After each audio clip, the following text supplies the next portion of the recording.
chapter in the Chumash, chapter 31. Chapter 31 in the Chumash.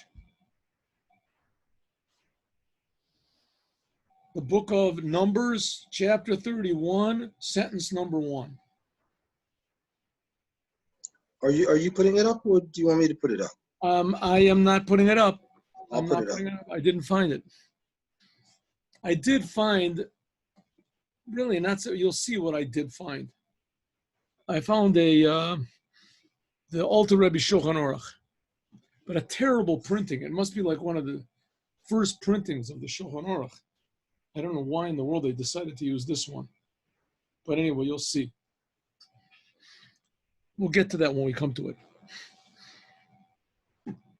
All right, are you ready, everyone? We're learning about Moshe sending the Jewish people to make a war, to take vengeance on Midian. Chapter 31, the book of Numbers, chapter 31. By the way, has Mr. Smith been here for a while? I haven't noticed. I have to call him up. I haven't noticed that he's been here. He's been here. He has? He's been undercover. Well, he's got a different name? His wife's name. I thought we had 2 girls in the class. One of them's Mr. Smith. What, Cy Stein is him? No, Chana. Well, there's no Chana here. Oh, yeah, really? Okay, good. All right.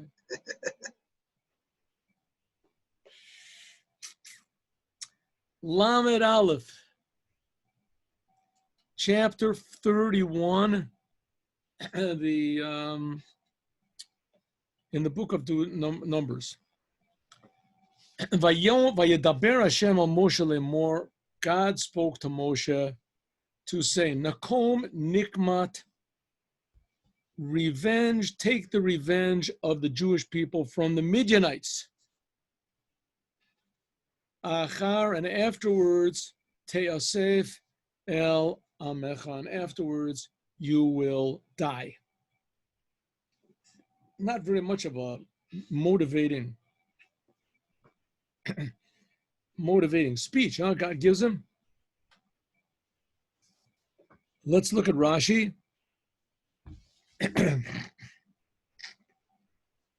Beit me'eta midyanim, lo me'eta moabim, and not from the Moabites. I mean, Balak and Bilam, because one was from Moab and the other one was from Midian. So Moab, they also were the enemies of the Jews. Why didn't Moshe take revenge against Moab? So it says, I'll tell you why. Because, what's going on over there? 1 second. Where are we? No, go down further. 1 second. Where are we now? Yeah, you have control of it. Yeah, okay. Here we go.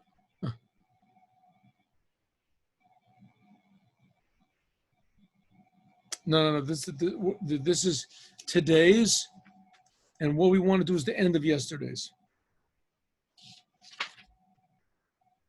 Want to do the end of yesterday's? All right. Let's see what. Want to do the end of yesterday's? This is the double portion. All right, let's go. Come on. Nokem, take the revenge of the Jews against the Midianites, and afterwards, Moshe, you are going to be gathered into your people. In other words, you, Moshe, are going to die. Let's look and says, not from the take the revenge against the Midianites and not against the Moabites. Why not? Right? Balak Melech Moab. He was the king of Moab. He started the whole thing against the Jews.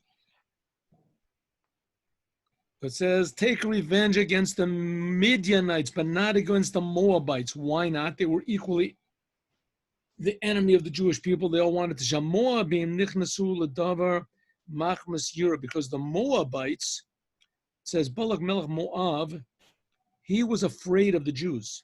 Shayirimeham, they were afraid of the Jews were going to destroy them because the Jews were defeating everybody. So therefore, the Moabites, God said, don't start war with them. because they were doing it from self-protection. True, they hated the Jews, but still, there was a part of their motivation was because they were afraid. But the Midianites, but the Midianites, they went into a war that they had nothing to do with it. They weren't being threatened by the Jews. And because of two good, calves, like a baby calf. There were two Jewish people that were going to come out of Moab. Gozla, this is Pridos means like beautiful birds. Ruth a Moabite, Ruth, and Naamah Ha'amonit. And Naamah Ha'amonit. Who is Naamah? I know Ammonit. So it says, okay, we'll deal with that afterwards. The main thing is that Ruth is the main one, and from Ruth is going to come David. Oh, here we go. No, this is from the beginning. 1 second. Okay, I'm controlling, you say? The problem is every time I press on this thing, it jumps over to the... How would I make it bigger? See, I'm trapped in this thing. Here we go. Not really worth it. Can you make this bigger somehow or other? How do I make this bigger? Try and double click or on the top in the corner. I did. I'm double clicking without any end. I'm double clicking so much that my finger hurts. Look at this. Click, click, click, click. Nothing.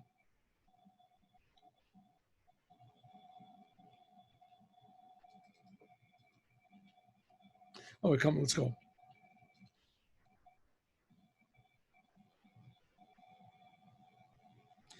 Naamah comes from a story with King David. Right, let's just go further. The main thing is that he didn't want him to destroy Moab because in the future is going to come Ruth a Moabia. You know that there's the book of Ruth. So she was from Moab and she converted, and eventually from Ruth comes out King David. So therefore, here we go. Got the right button over there.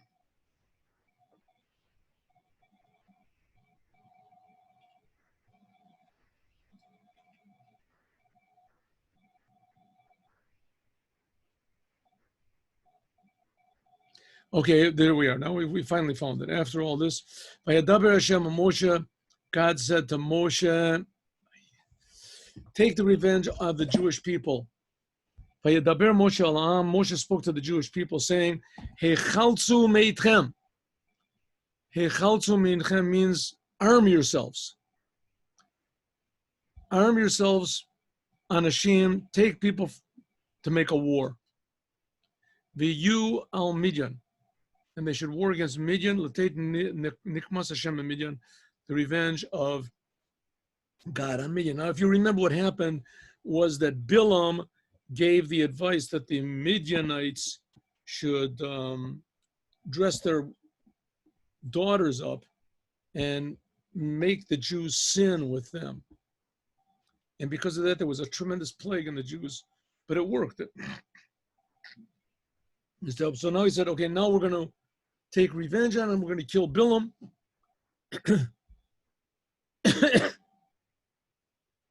There is a book in Chabad which is written called Hechaltzu. It's worth it even. We could learn it sometime. We'll see. Hechaltzu, and it talks about making a war against Midian. And he says, what is Midian? Midian is hatred. Hatred, hating people for no reason because they don't agree with you, hating people because they're other than you, being jealous, being contentious, being spiteful, bad personal relationships that come from egotism. Hechaltzu especially means hatred, separation of people. It's Hechaltzu. It says you have to go and arm yourself against hatred of others. The whole temple, second temple, was destroyed because of meaningless hatred. People hate others. Why? Because they are others. the others. And the point of the mimer is try to convince us that there's no such thing as somebody else. Others. We can find everyone is really part of us, and we're part of them, and we're all part of one big unity. Anyway, Moshe says to the Jewish people, take some of your men and arm them, and we're going to make war against Midian. Even though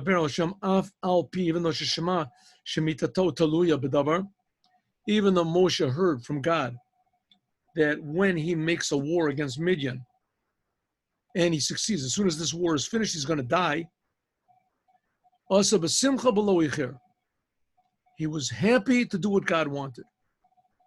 And he said, what's going to be in the future, that's up to God. That's up to God.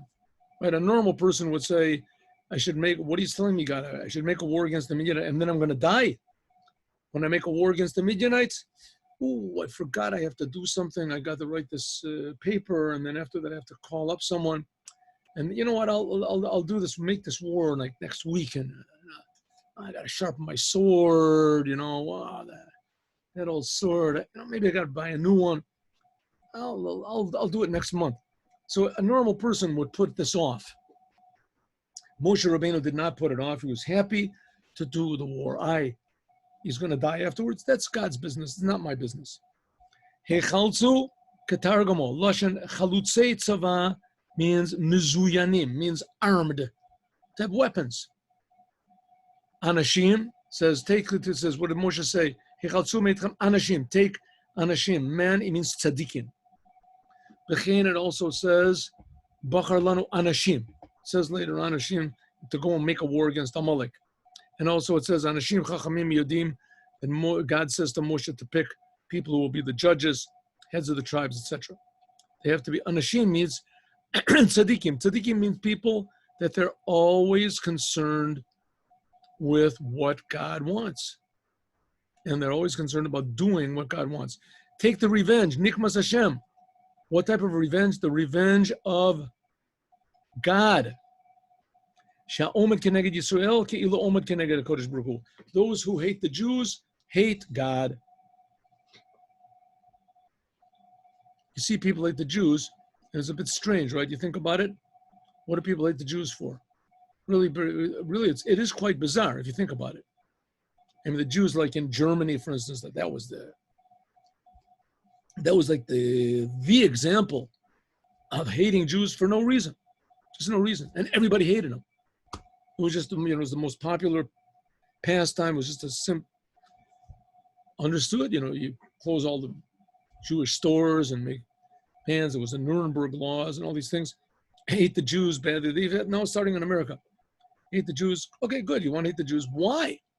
Why do you want the Jews? I mean, I can understand a person is a maniac, so he hates, let's say, he hates blacks.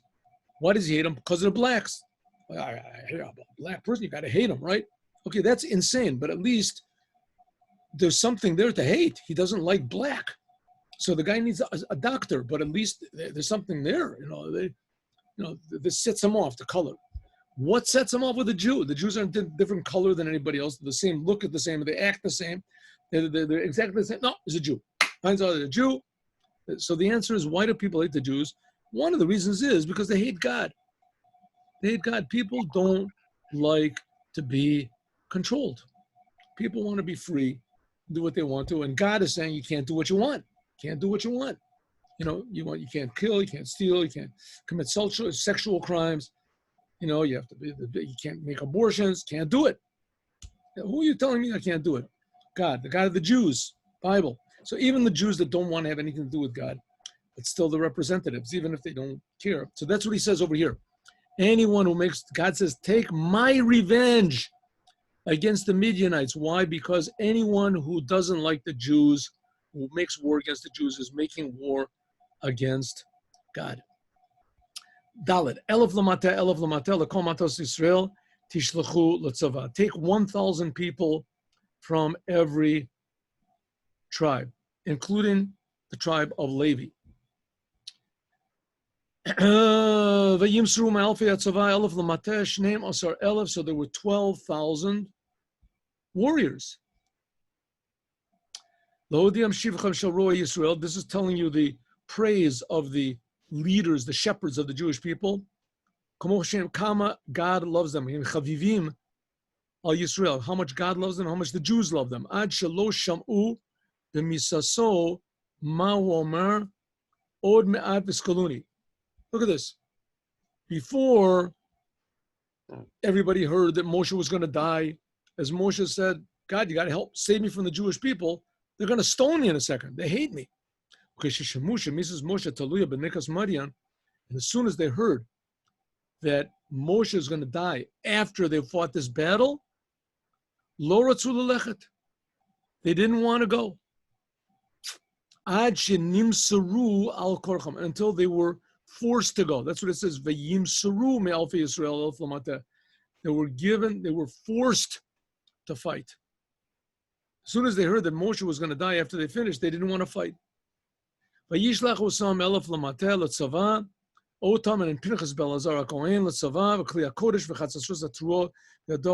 the trumpets.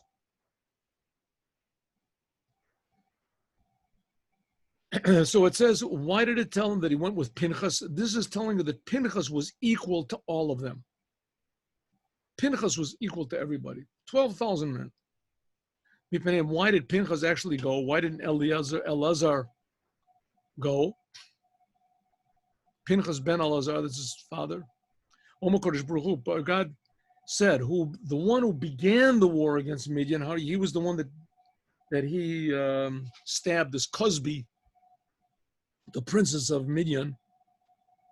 The one that begins with the mitzvah, that he killed Cosby, the daughter of Tsur, as he should finish. That's why Pinchas went. Another explanation, that he went to take the revenge of Yosef. Now, if you remember the story of Yosef in Egypt, Yosef got married to Potiphar. Let's see. Yosef was the father of his mother. Like it says, Hamidyanim machruoto. It says that the Midyanim sold Yosef into Egyptian bondage. Menayin, how do you know that his mother of Pinchas was from Yosef? Like it says, Mi benot Putiel, Mizera Yitro, Shepitem Agalot Lavod Zora. Mizera Yosef Sepit Pet Biyetzo. The Yosef, he defied his lust. Davar Acher, that he was a Milsham. The one reason that Pinchas went, anyway, Potiphar. The reason that Pinchas went, because he was a Kohen, and before the Jews went out to war, they had a special Kohen that was anointed to bless them, and that's what Pinchas was, without all these different explanations. They also took Kli HaKodesh. It says, look, let's go back over here. It says,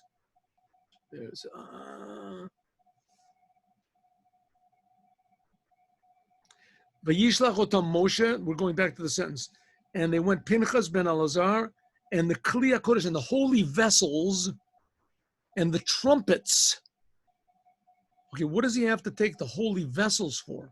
What does he need the holy vessels for? I mean, they're going to fight that. They need trumpets, okay, because they had the trumpets they had to have swords and spears, but they have to have holy vessels from the temple.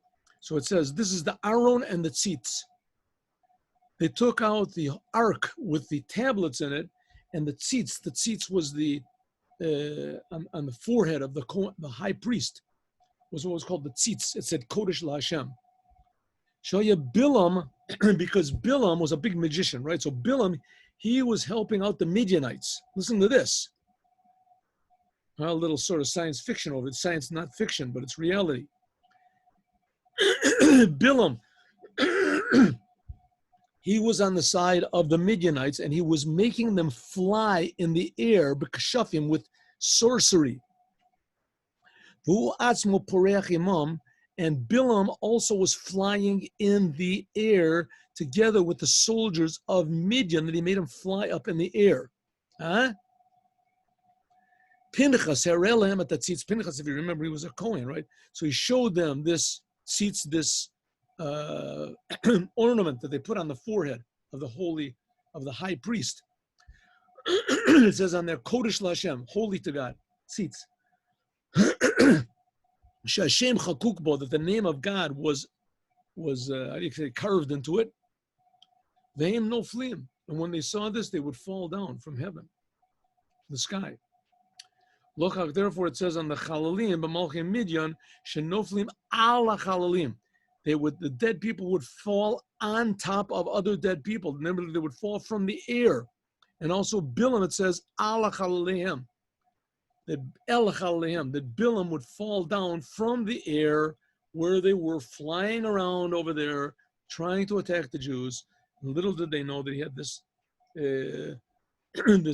forehead ornament on his forehead that has God's name on it, and that caused them all to fall. Okay, let's go a little bit further. Anyway, here we go. They win the war, right? They win the war, they kill everybody, and they take prisoner. They took the women of Midian into captivity, and their children and their animals and all the sheep and all of the money that they had, they took it as spoils. All the cities that there were, all the castles, they burned with fire. Get rid of them totally. Now they took everything that they had and they brought it back to Moshe. Let's go a little bit further here. Vayavo el Moshe, they all came to Moshe and to Elazar, Cohen. And Adas ben Israel, Vayoviu, they brought to Moshe and to Elazar HaKohen and all the remaining Jews. Only 12,000 went out to fight, right? They brought all of these prisoners and all of the sheep and all of the spoils into the camp. Arvos Moab, Asher Ar Yodein Recho. This is right before they're going to go into the land of Israel, right? Listen to this, what happens now. Not good. Vayetzu Moshe ve'Elazar Kohen. Moshe came out, and Elazar Kohen, and he came out in Uchus Machaneh, very happy. They won the battle, right? A battle, they defeated Midian. They took the revenge of God. Vayiksov Moshe, and Moshe got very angry.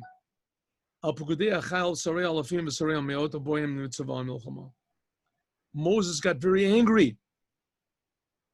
Why? Like the generals, to tell you that it's called Sirchan Ador Talui B'Gedolim. That if there's a sin of the generation, then the leaders are the ones that pay the price, because they had it in their ability to reprove the Jews and stop them. But they didn't. Moshe now was blazing mad, and they're saying, Moshe, come on, we won the battle. We went out, we fought, we risked our lives. You had to go and stab these people. These were huge guys. And they were fighting, they were flying in the air. It was really scary. And we won. Here, look, we took these. What are you angry about, Moshe? And Moshe says, Vayomer Alehem Moshe Hachis, Hem Kol Nekeva. You left the women alive? Hena you live in Israel, but Davar Bilam Limasor Ma'al Bar Hashem. It says these ladies, they made everybody sin. And not only did they make you sin with them, but they made you sin with idolatry. Al Davar Pa'or. And because of that, not only did you sin because of with these women, and you went against God, and you sinned against with the idols that they had, that you served these idols. It says they went to the bathroom in front of the idols, right? Come on, how low can you go? Not only that, you caused Jewish people to die. There was a plague among the Jewish people. B'davar bilam, Omer lehem afilu atem machnisim kol hamonot sheba'olam, even if you bring all of the nations in the world, ein atem yochalim lahem, you would not be able to defeat them. Shema merubim atem yamit, you were stronger than the Egyptians. They had 600 chariots, the best chariots in the world. It's like, foot soldiers fighting against tanks. You can't do it. Come, I'll take you an advice. I'm sorry, B'devar Bilam. This is what Bilam said. Bilam told his people, the Midianites, the Jews are too powerful. You're not going to be able to beat them. The Jewish people, the God of the Jews, hates Zima. We had this before. He hates what are called decadence. Like I said before. So what did he do? He used these women to make you sin. Magid shaya makirin otan zuhi shenidvashel paloni bo. They would recognize each one. And they would say, this is the one that you sinned with. This is the lady that you sinned with. This is the one. Okay, let's go a little bit further. Anyway, Moshe gets mad and he says, kill all the women, kill this. Okay.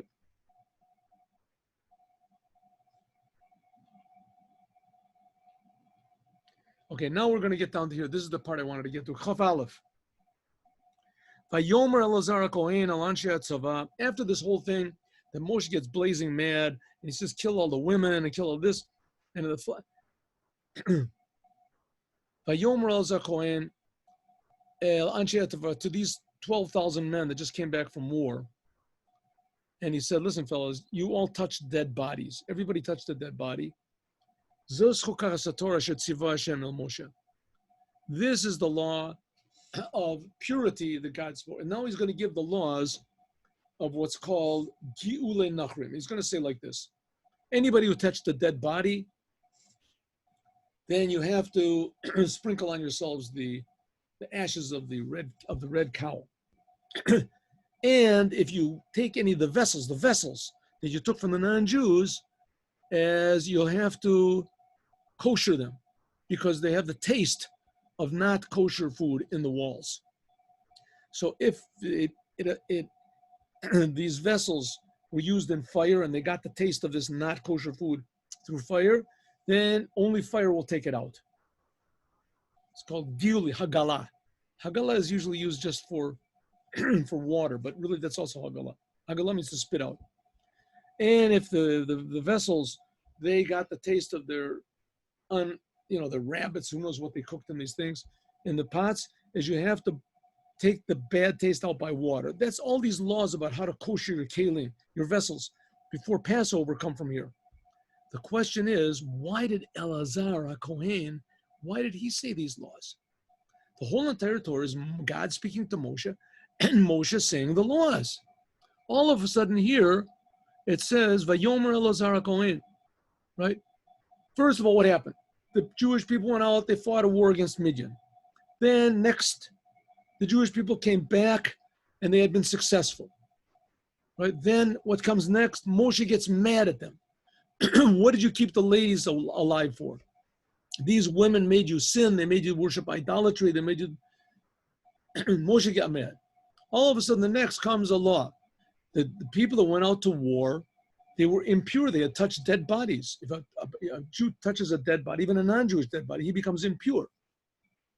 And there was also the vessels. If you brought back vessels that were used with not kosher food, as you have to either boil the vessel, if it's a vessel that got the taste of not kosher food by boiling, or you have to put it into fire. Right? They have to make it kosher. So now Elazar Kohen, he's the one that gives the advice, what the people should do if you touch the dead body and what you should do with these vessels.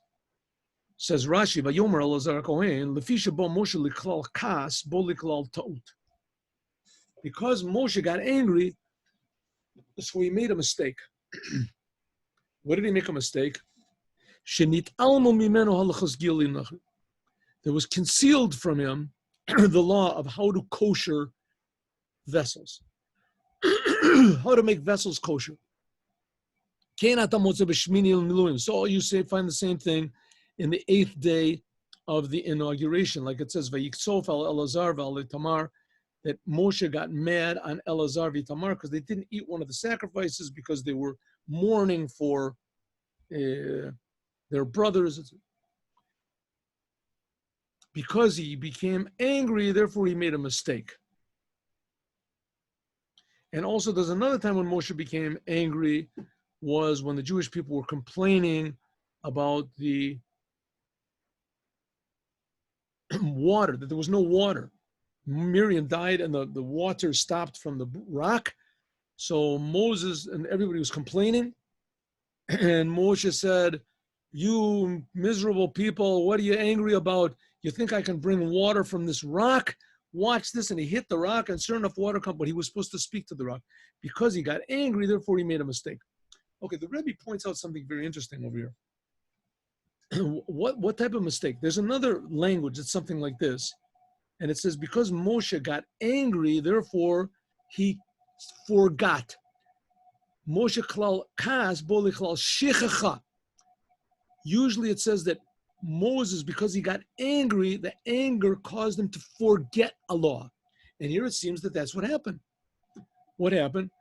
That the Jewish people came back, the men came back from war, and Moshe forgot to tell them the laws about how to make vessels kosher. He didn't tell them, right? So the Rebbe says, no, it's not so. That really the fact is that Moshe did not forget a law. That really because he got angry, he made a mistake. What was the mistake? Moses remembered half of the law. The other half he didn't remember. Moses remembered the law that if you touch a dead body, even if it's a non-Jew, then you become defiled. And you have to have the ashes sprinkled on you on the third and the seventh day. You touch a dead body of a non-Jew. And Moshe, and same thing with the vessels. These vessels, if they touch the body of a non-Jew, so they also have to be purified.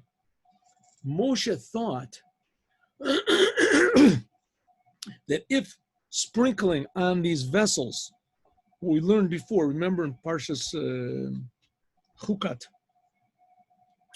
that you had to sprinkle on the third day and on the seventh day, he thought that if the sprinkling of this ashes of the red cow on the third day and the seventh day can get rid of such a severe impurity as death, which that's from the Torah, death, as for sure it will take away a very minor impurity of forbidden food in the walls of vessels that you have to kosher them.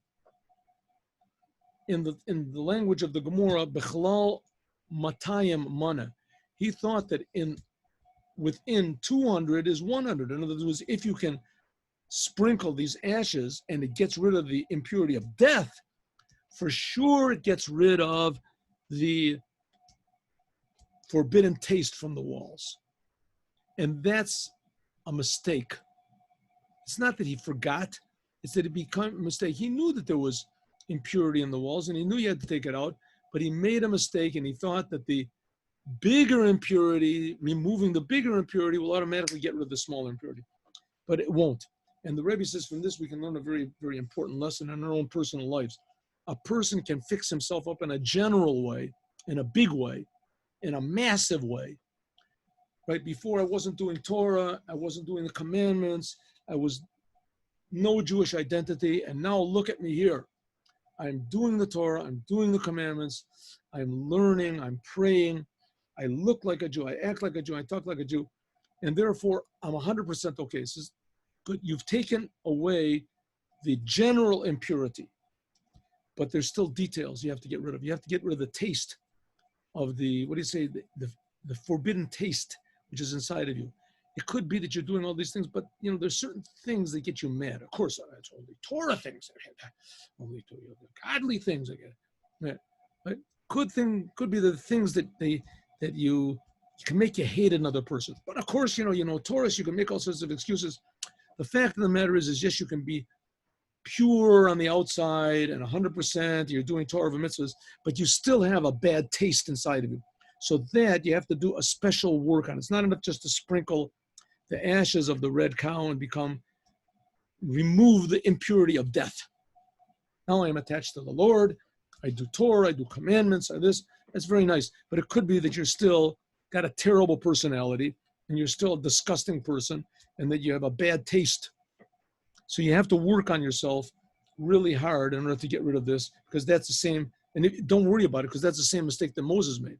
That's why it's over here, and you have to work on yourself. Good. That's what we learned today. And now part 3 of our daily learning, which is